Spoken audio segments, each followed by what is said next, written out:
Good evening, everyone. We're going to get the February 2nd, 7 p.m. regular board meeting to order. Secretary, call the roll, please. Valencia. Here. Cifuentes. Here. Reyes.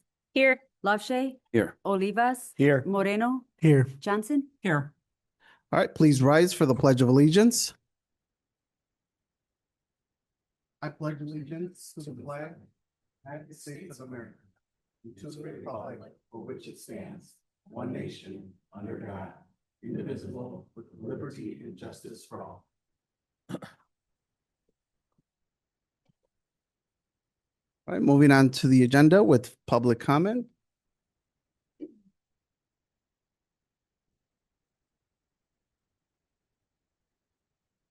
All right, we do have one public comment.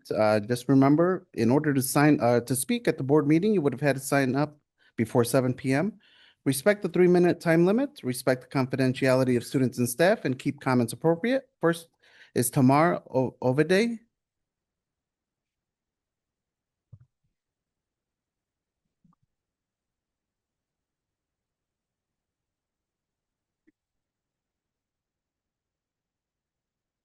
All right.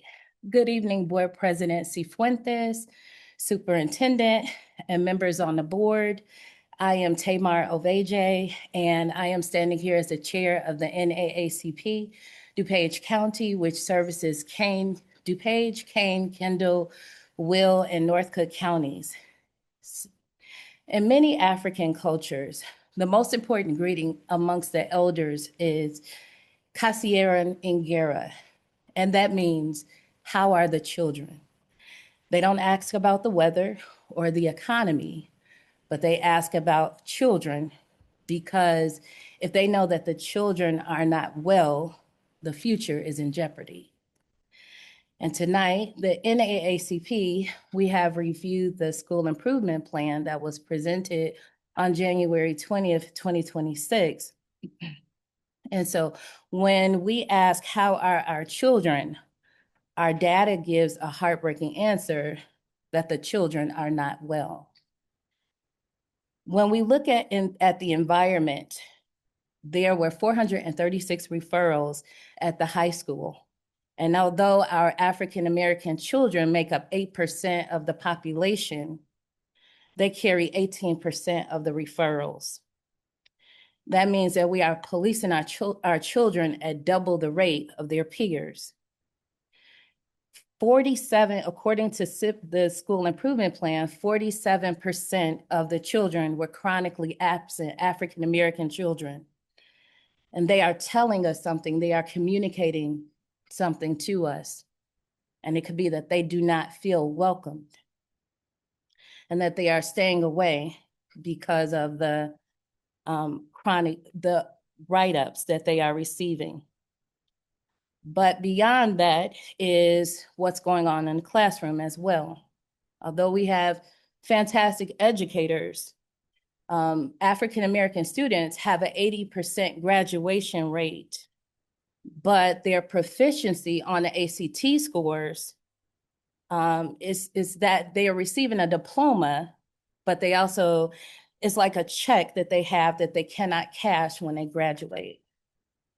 In math, African-American students are at a 3.7%. And in literacy, they are at 11.11% on the ACT scores. When our freshman on track data says that 79% of the students are on track when they come into East Aurora High School. But by grade 12, they are not proficient. So the NAACP is holding you accountable for the systemic changes that you promised in September of 2025. We do not want to hear that all of the children are well until the referral rates match enrollment, and that the proficiency rates of African-American students rise. Until then, the question remains, how are the children? Because right now, with the 3% proficiency rate in math on the ACT score, it says that the children are not well. And that is unacceptable. Thank you. Thank you.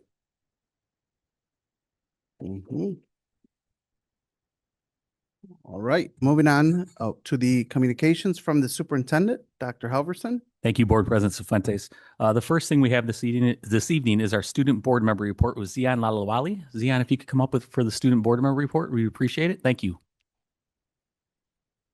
Good afternoon. We have an exciting set of events planned for the coming week. All these students will have free admission to East-West games held on Thursday evening, alongside free pizza served in the cafeteria from 4:30 to 5 p.m. Students who sign up will also have a free t-shirt to commemorate the event. In other sports news, our state qualifying cheer team hosted a competition at East last week and also came fourth overall at the Upstate 8 cheer competition. Our girls wrestling team continued their amazing season, winning the Upstate 8 conference competition for the fourth consecutive year, and the regular season West Conference as well, going undefeated for the entire year. They'll be competing again this week to continue their historic season. Our girls bowling team will also be competing at the regional tournament this Friday in DeKalb, and our chess team has played in the Upstate 8 conference competition and the IHSA sections competition over the past 2 weekends. Our girls track and field team also has their first meet this week, and the boys track and field team has their first meet next week. This is also our first year ever with the boys volleyball team, whose season will be starting very soon.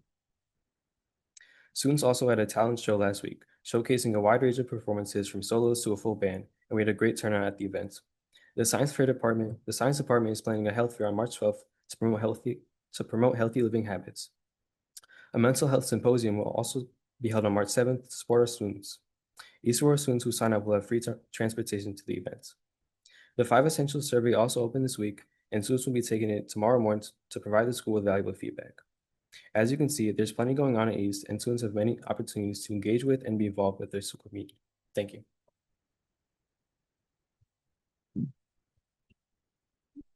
Thank you, Zion. And next we have our community relations report with Miss Brittany Walker.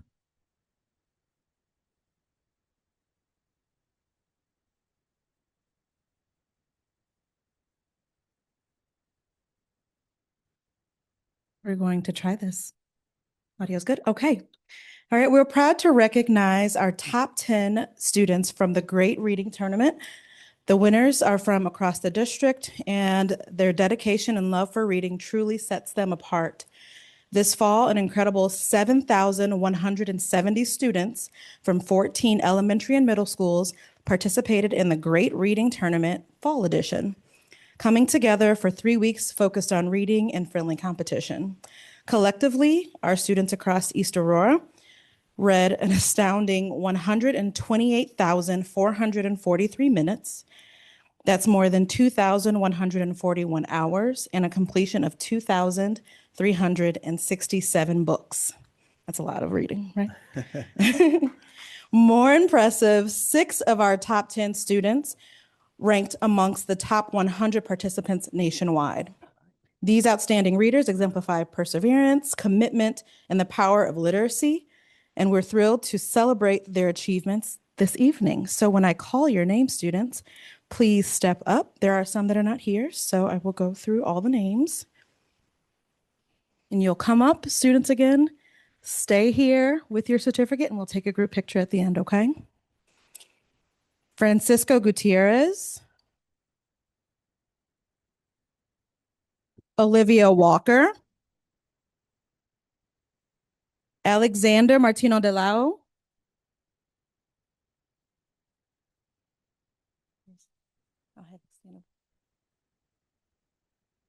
Angelina Rodriguez.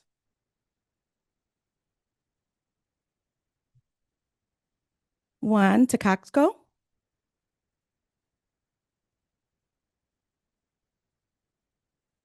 Claudia Espejel.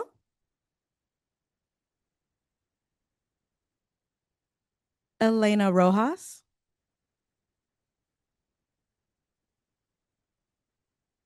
Monica Dalla.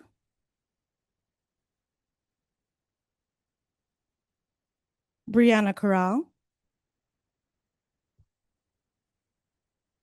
And our last student, I have to specify, sorry. Our last student, which was our top reader, did an impressive 6,718 minutes from 15 books. Please give a round of applause for the number 1 reader, who was also going to receive a 4-pack of tickets for an upcoming Kane County Cougars game, Masa Alhaj Ali.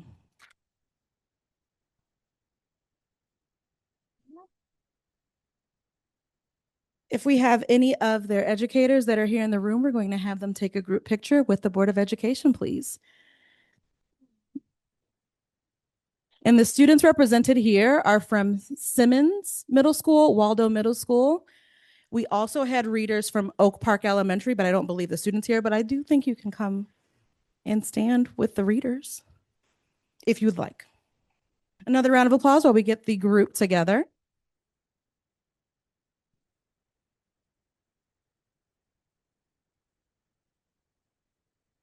I'm going to have you all come stand over here in front of the Board of Education.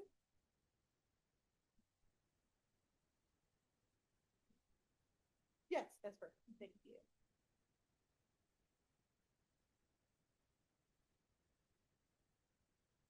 Everyone smile on a count of 3. 1, 2, 3. I took more pictures than minutes read. All right. Thank you. You all may return to your seats. Another round of applause.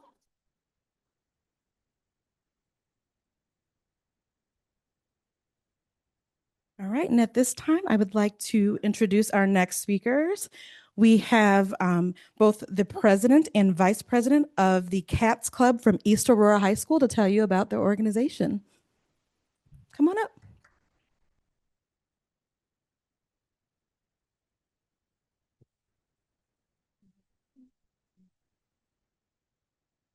Hi, I'm Nevaeh Graves. I'm the president of Cats Club. I'm Aaliyah Irakoze. I'm the vice president of Cats Club at East Aurora High School.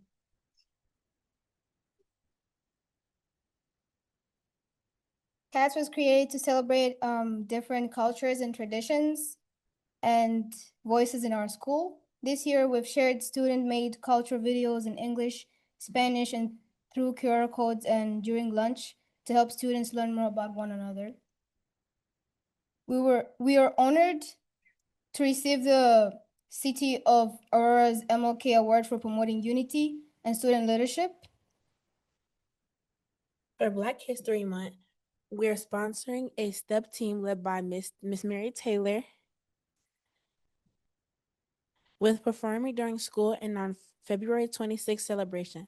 Looking ahead, Cats will continue to create murals, hosting monthly highlights, and encouraging more students' involvement as we will work towards connecting, celebrating, and uplifting our community. Thank you.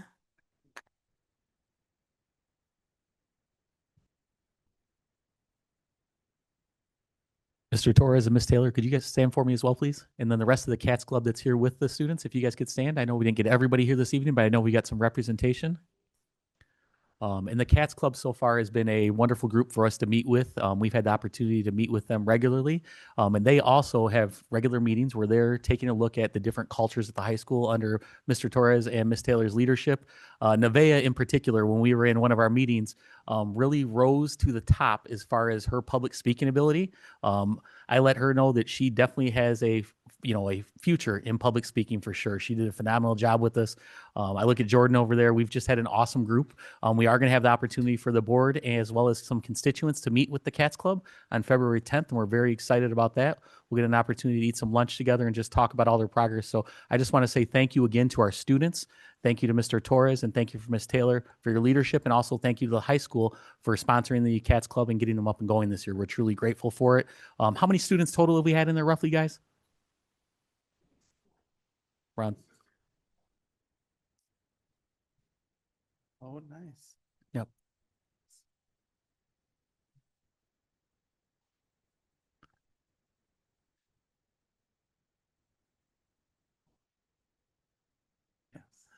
You guys want to tell them what CAT stands for? Anybody over there? Somebody who didn't get a chance to speak. Jordan, go ahead. Jane, go ahead. Nice and loud. What is it? Thank you very much. Appreciate it. Thank you guys again for your leadership at the high school. We truly appreciate you.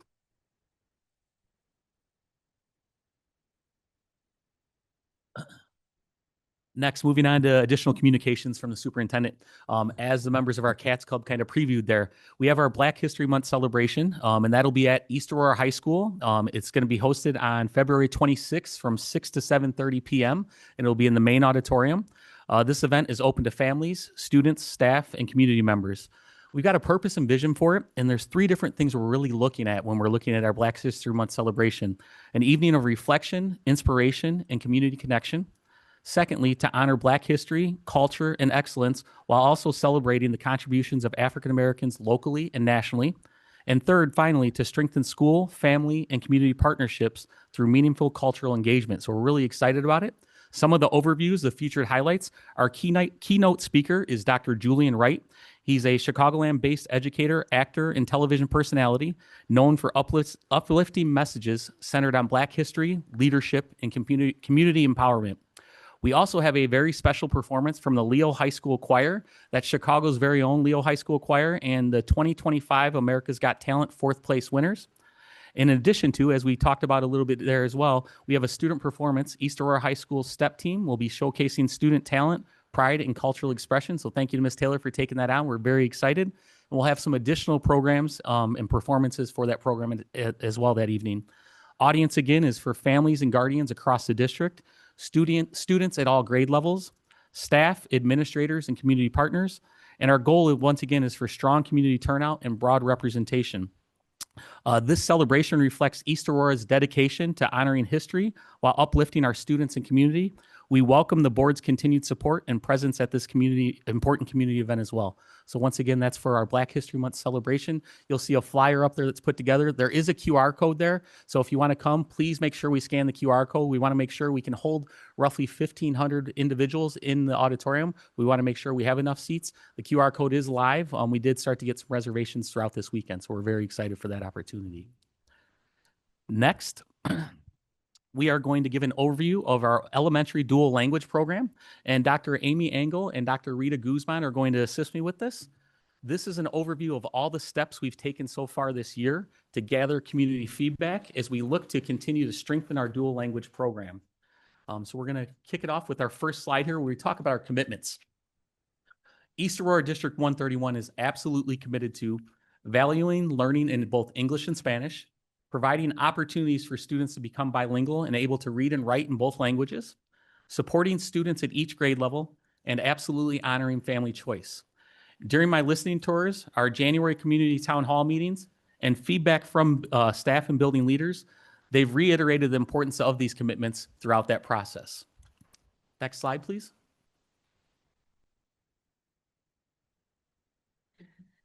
In 2020, our district moved to fully dual language model at elementary level. This means that all students participating in learning in both English and Spanish. We have been learning from our implementation over the years. For instance, the fully dually program presented challenges for our families moving into the district as students came in without having prior knowledge or having exposure to Spanish. That was one of the struggles that we did face. If they had not participated in a dual language in their prior district or did not speak Spanish, placement into a dual language program in upper elementary was difficult. In addition, opting out of dual language was not easy to do, as transportation was a challenge for some of the families or for that to be available within their home school. Staffing has also proven to be more challenging as dual language expanded each year to the next grade level. The need for highly qualified Spanish-speaking staff increased. That was an additional need. We are proud of the program and ultimately responsible for refining it as we learn more about how it impacts our families, our students, and our district. I'm going to pause real quick with our presentation. I got ahead of myself a little bit. Students that are here, we know it's a school night, so if you guys want to take off, you're more than welcome to. You're more than welcome to stay for the board meeting, but I'm going to pause for about 30 seconds real quick, so if you guys want to leave, you're more than welcome to, okay?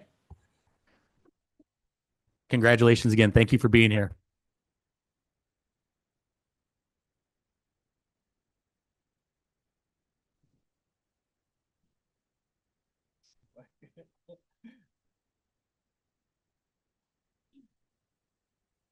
She likes your shirt.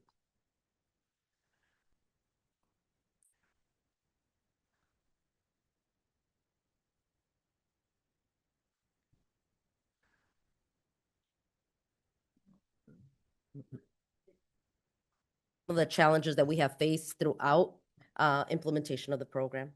Next slide. Our families now have choice related to the elementary language of instruction. We made decisions about the programming we were offering for next school year based upon the input that Dr. Halverson had talked about. The families will then make their programming choice during the registration process, which will allow us to plan appropriately. In addition to family choice, we also have a legal requirement to meet the service needs of our EL students, which is why we have different programming options for our native Spanish speakers. When families select dual language, we take a closer look at the student data to provide program recommendations that align with the student's instructional needs. These recommendations are intended to be supportive, not restrictive. We will continue to make decisions based on the data from registration, and we'll use the time focused on supporting at the building levels so that people understand what the programming options are. It's really important to note that choice does not mean families are left to figure this out on their own, though. We are here to walk beside them, provide guidance and support all throughout the process. Next slide, please. So a little overview of our community town hall meetings. We held 5 in-person community meetings to share what our plans were related to elementary dual language and hear what our families had to say about the considerations. We had 186 attendees consisting of families, community members, and staff. A recording of the town hall was made at the end so we could provide transparency for anyone who was unable to attend. We didn't go into these conversations expecting full agreement. We went in expecting honesty and partnership. The events were very collaborative with varied perspectives voiced. Some people expressed their desire for an opt-in model of dual, and many provided personal stories and testimonials regarding the positive impact dual had had on their student. Next slide, please. In addition, I want to highlight our elementary staff meetings. We held 2 staff meetings to share what our plans were related to elementary dual language and hear what our staff had to say about the considerations. We had 192 attendees. The events allowed for lots of questions and answer opportunities. In addition, we surveyed the impacted elementary teachers to gather information from them regarding their instructional preference for next year. The survey included asking which program they would prefer and what was most important to them, either the program or the building placement. To date, we have received 92% of the responses, and we'll use this information when it is time for staffing, along with the feedback we get from our parents. It was great to hear different viewpoints, and we appreciate the feedback from our families and our staff. Next slide, please. Registering our families and gathering data from the registration is one of the biggest priorities that we have right now. Registration just opened yesterday, and as of 3:15 p.m. today, we already had 836 registrants. This morning at 10:15, we had 620. So the number jumped by 200 just in a short few hours. So this is really encouraging. Just a quick interjection. We did have a member of our technology team who shall rename anonymous, who was up at 4 a.m. on Sunday morning looking to see at the registration. They said it was like almost Christmas to them, or the anticipation of it. So yeah, I think they were placing like guesses on how many registrants there would be at different times. So very fun. I want to just give a big shout out to our registration team. They've done an incredible job collaborating with all the other district departments to ensure that we can provide registration support to our families and make this process as easy and streamlined as possible. We have schools hosting evening registration hours. We have office staff and parent-family liaisons who are trained and ready to support anytime a family needs assistance. Our teams have met to review the registration plans and provide support across the system. In addition, we have created a registration schedule that helps to reduce barriers and should allow families to receive the support they need to register, which will in turn help us to plan for success. We have real-time registration monitoring so we can address concerns, and the data, like I said, already shows that our families are engaging successfully.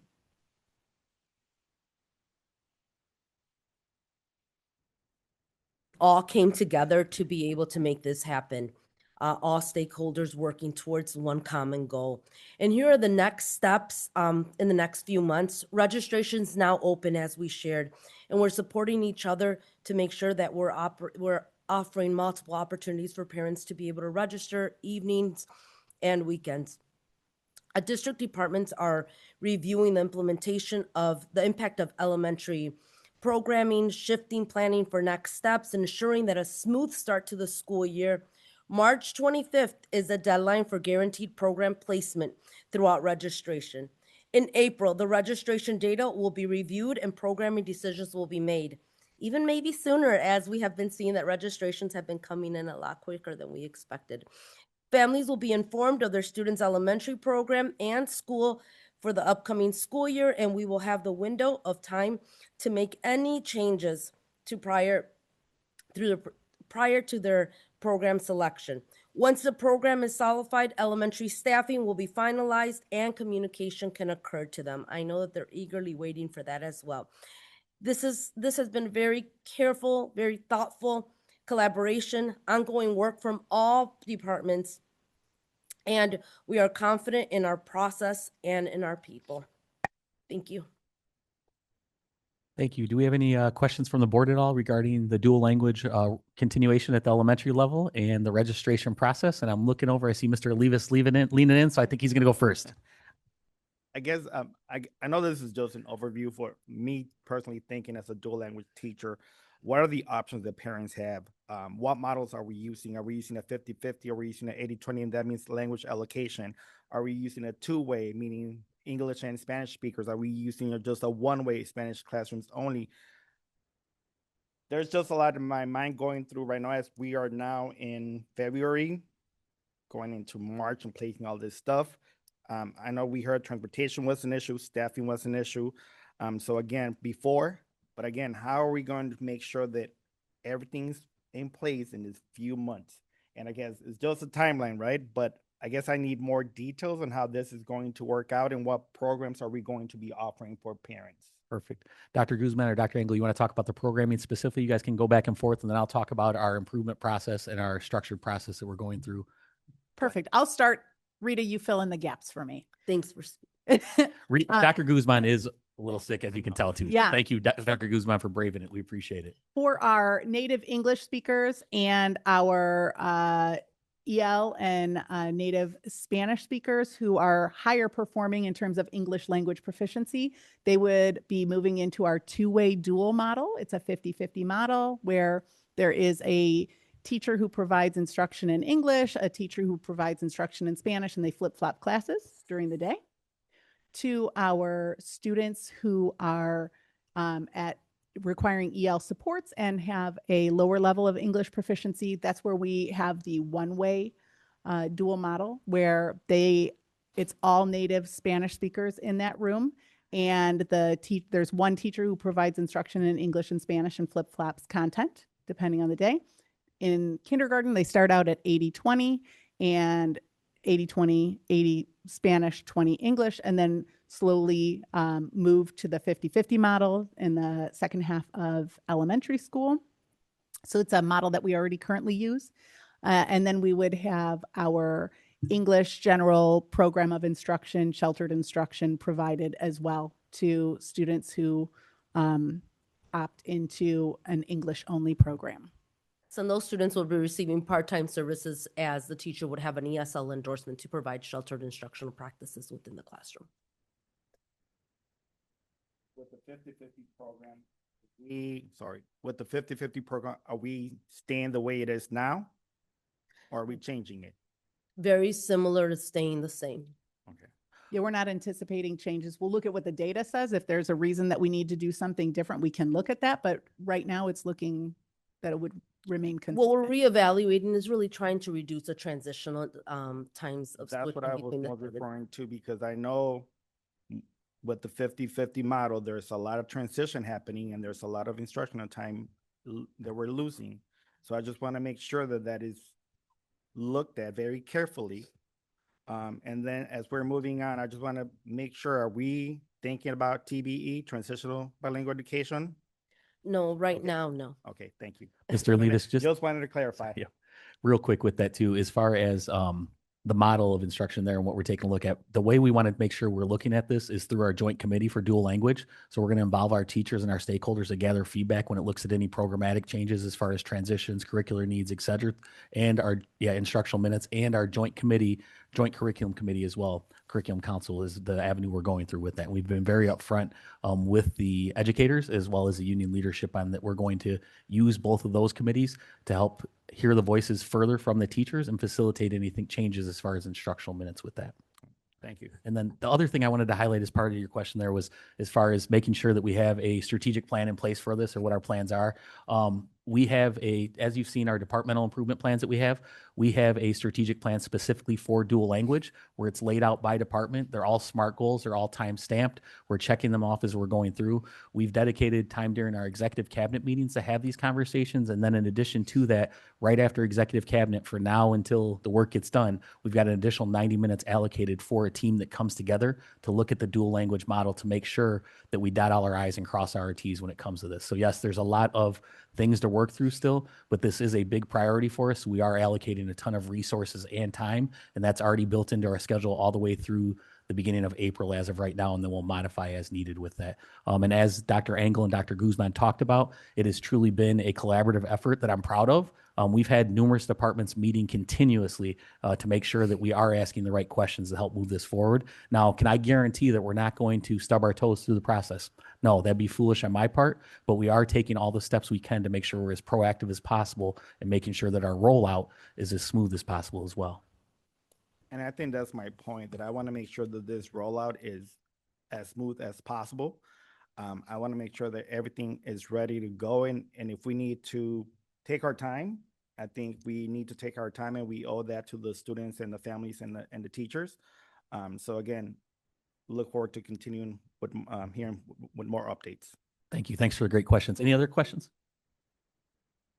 When is the staff going to know and the students going to know what buildings that they're going to end up in? Great question, board member Johnson. We have the timeline for students to register by is March 25th.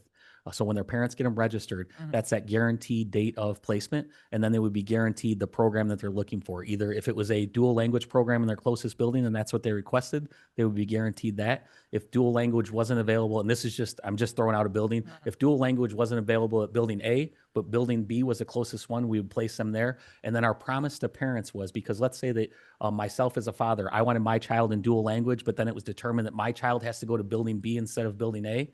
We're going to have 10 days to revisit those conversations with parents. So I would anticipate right around April 5th or so, we should have that finalized. Staffing wise, we have the CBA, we have until 5 days before the contractual end date, and that's historically what we've done. We're going to try and move that up because we know there will be things in place as far as having to relocate classrooms. The good thing so far, a lot of the feedback that we've gotten from staff is that they're more concerned with staying in their building than they are programmatically. So it may be less moves for us when we're looking at it, but we're going to take those two data points and bring them together to make that intersection. So did that answer your question, or did you have any? That Okay. answered my question. And then just out of curiosity, overall, how many parents did attend all these? So the forums? total parents we had, I want to say it was 200, give me 1 second. 186 is what we had in person, but then we also had that video out there to make sure that we're getting that. And then there is one of the things that we didn't add in there is a video in English and a video in Spanish that's actually embedded into the registration link that parents can watch beforehand so they can learn about all our programs and get further details. So we've really tried to make sure that we've provided as many avenues as we can. And then we've committed to the fact that we have our language acquisition department available for assistance if parents have questions. If we have a student with an IEP, we have our staff services or student services department available to help guide those as well. Okay. Thank you for the questions. Any other questions from the board? These are great questions. I appreciate it. I have one quick one. So for the board to be able to speak about it, so we're transitioning from an opt-out to an opt-in, right? Yes, Okay. that's correct, Mr. Right. Lafshy. And then you said that the high functioning, so if they register, who decides? We actually have explicit levels based on their access scores. All of our EL students must take access. So if they're a 4.0 or above, they would be in our higher performing group. Then we have the 3.3 to 3.9 group. So it's based on the same cut scores that we've been using Okay. all along. So when they go to register, they're in the, When they register, they'll say that they want instruction in English and Spanish, Yeah. dual language, or they'll say they want English instruction in that general program of study, sheltered instruction. And then we will, when we communicate with them in April saying, here's the placement based on your request, we will tell them the program that we recommend them for based on their access score. You said staffing it, because we have enough time, you'll be able to staff it. We already currently staff all K through 5. And if we know that our families want this, then that is the priority. And we have put some structures into place so that we can be present at the appropriate job fairs and really be very aggressive at that. I just worry when you say you guarantee them. That word, I don't know what So, Bernard thinks. great point, Mr. Lofshe. We guarantee the placement by March 25th. So that's one of the parameters we put in place. And full transparency, when we look at it, we have sometimes where maybe the L1 is English in a building and we have class sizes of 12 to 15 kids, or maybe the L1 is Spanish in a building and we have class sizes of 12 to 15. So this will help us make sure that we're staffing appropriately and we're using our resources to the best of our ability while honoring the parent choice at the same time. So that's why we put that timeline in place that we will guarantee if you register by this date. Now, if that means that I have to open another section, then we're going to be upfront with that. And then that's where the transportation issues could come in, where we're providing transportation for students coming from another building. It's very simple. If you think of it, it's very similar to what we've done right now at Bardwell, where it was an opt-out, but that was met with a lot of challenges for our parents when we were looking at it because of transportation, et cetera, at that point in time. So that's part of the reason we have the timelines in place now to get ahead of this. And that's why we were very excited today when we heard 600, or I think it was 500 this morning at 10:15 and then 8:50, because we are going to put a big onus on registration so we can make sure that we're making the best informed decisions to meet the community's needs. Sounds good. Thank you. One last clarification, if we could just define what a general education shelter means. So general program of instruction is English instruction. Sheltered instruction is English instruction with a teacher that has an ESL endorsement. And just to add a little plus, also that video that Dr. Halverson referred to is also going to be in the top 5 languages. Subtitles. Our PR department really did a nice job on making sure that we met all of our multilingual families' languages throughout the district.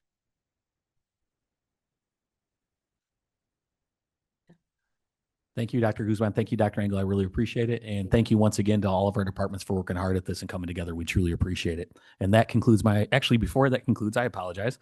I did want to highlight Thursday night is the East-West basketball game. Our girls play at 5 p.m. varsity girls, boys play at 7 p.m. at East High School. It typically would have been on Friday, but we had the opportunity this year to host girls regional wrestling. So we have the boys and girls basketball on Thursday night. Then we have girls regional wrestling on Friday and Saturday. So I'd encourage the community to come out and check out our student athletes as well. And that concludes my report. All right, thank you, Dr. Halverson. So moving on to the consent agenda, motion to approve the following consent agenda as listed. So moved. Second. Any questions? Secretary, call the roll, please. Cefuentes. Yes. Valencia. Yes. Olivas. Yes. Lofshe. Yes. Moreno. Yes. Johnson. Yes. Reyes. Yes.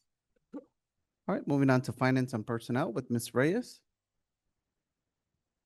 Good evening, everyone. Buenas tardes a todos. The Finance and Personnel Committee met earlier today at 5:30 here at the Administration Center, and I will have a full report at the next meeting, which will take place Monday, March 2nd, 2026 at 5:30 here at the Administration Center.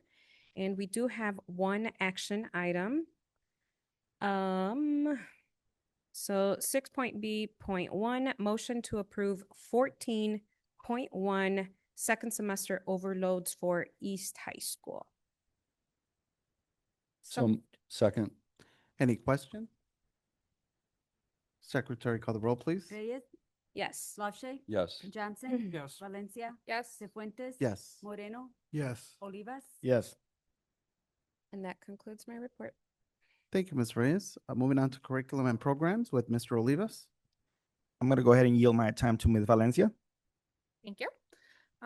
Good evening, everyone. Buenas tardes a todos. The curriculum committee met on January 20th at 6 p.m. During the meeting, East Aurora High School and the Extension Campus presented their school improvement plans. East Aurora High School Principal Mrs. Mitchell, along with her administrative team, shared their vision and mission for students. They outlined plans to increase the percentage of students meeting or exceeding grade level expectations in literacy and mathematics by 5% across all reported groups and demographics, as measured by the Spring 2026 ACT compared to the Spring 2025 results. The East Aurora High School team also discussed key actions to foster a culture of belonging with a goal of increasing average daily attendance by 3% for all students.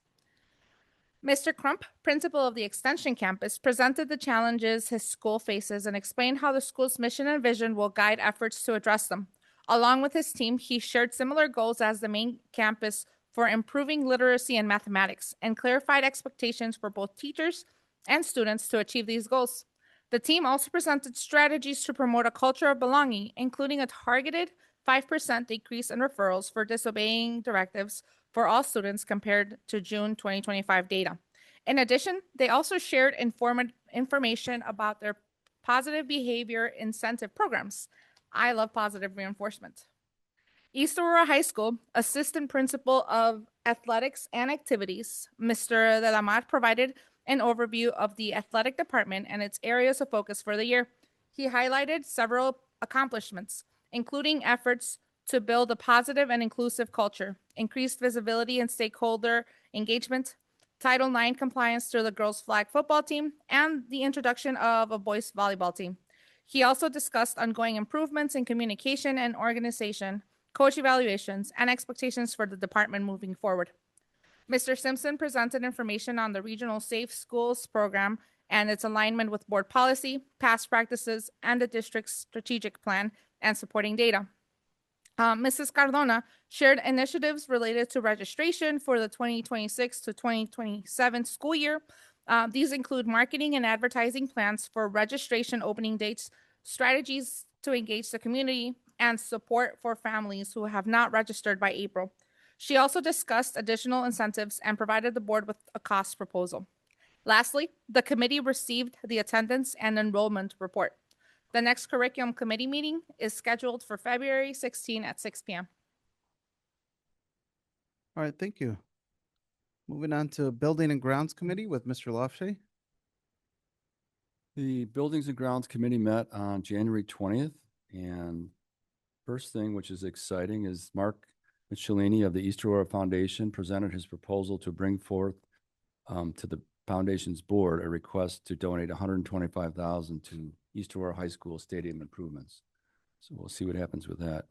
Next, Mr. Allen talked about Andy Allen talked about the Brady fire panel, that we need to upgrade it. And we've gone out to bid, and unfortunately we only got one bid. The good news is it's the company that's done it the last 3 fire panels for our schools that have been replaced. They have been the low bidder. So that is going to be an action item tonight. We talked about going out to on E-rate for IT licensing. Then we talked about project maintenance grant application that we applied to receive $50,000 of reimbursement from the state of Illinois towards the Oak Park window project. And I'm happy to say that we received that. We got that confirmed since our meeting, so that's great. Postage machine, we discussed, Dr. Engel presented how we need to get a new postage machine. We did go out for bid, and that will be an action item tonight. Talked about the Mastodon Lake improvements, which we talked about tonight at our meeting. We had a meeting, and we'll be coming back with more information on that. And we talked about the work order summary. So that is it for the last meeting. And as far as action items,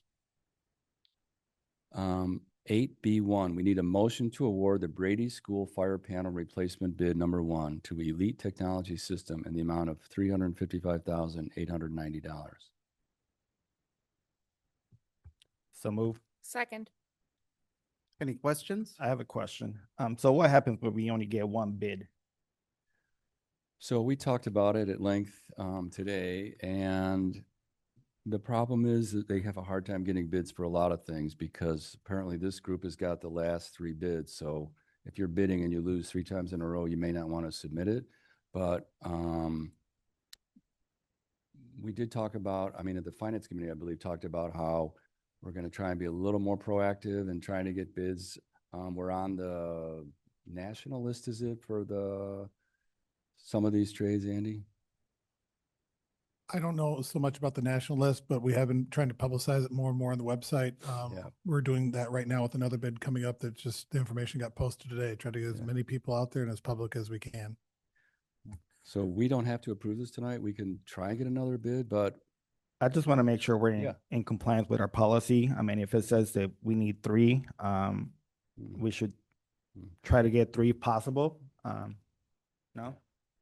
No, the policy is 3 if we're getting quotes for something Okay. under $25,000. The bid process remains the same as an RFP, very similar process. We go out to bid and we accept the proposals or bids coming in and we make our best judgment to either not go forward or to go forward with Okay. generally the lowest responsible bidder. Thank you. Did we? There are a lot of state of Illinois, and other advertising sites that do advertise these bids. Now, we have talked about this before, and I do see other school districts on those sites. East Aurora is never on those sites, so, perhaps we really need to start advertising and casting a wider net because, in this day and age that everybody's competing for business, and I just find it odd that we're not getting that many bids in. So we really got to look at those websites. It's just very easy to Google, but there's a bunch of them for the state of Illinois. So I think we should look into that. And I only bring that up because I feel like we keep having the same conversation about bids and trying to find other places, but I don't know what those other places, as as we continue to learn here as board members, I don't know where to look at. So thank you, Ms. Johnson, for those expertise. So again, just trying to find out how to do that. So. And I think that we talked about having our architects give us some names and contact, and I think we've done that in some cases, but it takes a lot of work to do a bid. I know that. So it may be that because they haven't won in a while, but I agree. I like Ms. Johnson's idea. We should definitely do that if that's a thing. That's great. And one of the things we talked about today during our B&G meeting was when we do make those additional efforts to make sure that either Dr. Engel or Mr. Allen document those in the board document that goes ahead, the proposal, the memo that goes ahead. So we'll make sure to put some further detailed information because I know that we are attempting to get it, but I agree in that or Ms. Johnson, it is a good opportunity for us to use some of those advertising ways to do it. But I also think we need to go back and make sure that we're more specific in our memos so we can say, okay, we only got one bid in. This is what we reached out to in addition. So that way the board has all that information and the community at large can have that information as well. Yeah. I had agreed. Any other questions? Secretary, call the roll, please. Yes. Cifuentes. Yes. Moreno. Yes. Olivas. Yes. Reyes. Yes. Johnson. Yes. LaShay. Yes. Okay, second is 8B2. We need a motion to approve the purchase of a postage machine and a 5-year service contract through Postal Source in the amount of $31,841.17. So moved. Second. Any questions? We did get 2 bids on this and they were very, very close, but I guess there's not a lot of companies that do this anymore. No, actually, there are a lot of There postage is. machines, but he's out there, trust me. Any other questions? All right, Secretary, call the roll, please. LaShay. Yes. Reyes. Yes. Olivas. Yes. Johnson. Yes. Moreno. Yes. Cifuentes. Yes. Valencia. Yes. That concludes our report. All right, moving on to executive session for the purpose of discussing land acquisition, pending litigation, negotiations, and the appointment, employment, performance, compensation, and dismissal of a specific employee. So moved. Secretary, call the roll, please. Valencia. Yes. Cifuentes. Yes. Johnson. Yes. Olivas. Yes. LaShay. Yes. Reyes. Yes. Moreno. Yes.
Are they coming? Yes.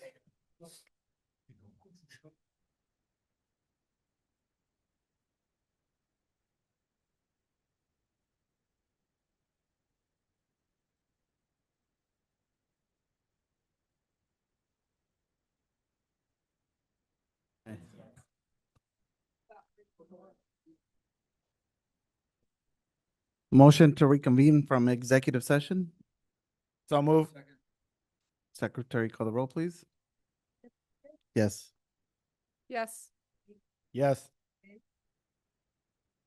Johnson, Yes. Reyes, Lache, Yes. Motion to adjourn. So move. Second. Second. Secretary, call the roll, please. Yes. Yes. Yes. Yes. Cifuentes, Yes. Reyes, Yes. Lache. Yes. We're adjourned. Go. Oh. Finish out, have a good one. We have 44.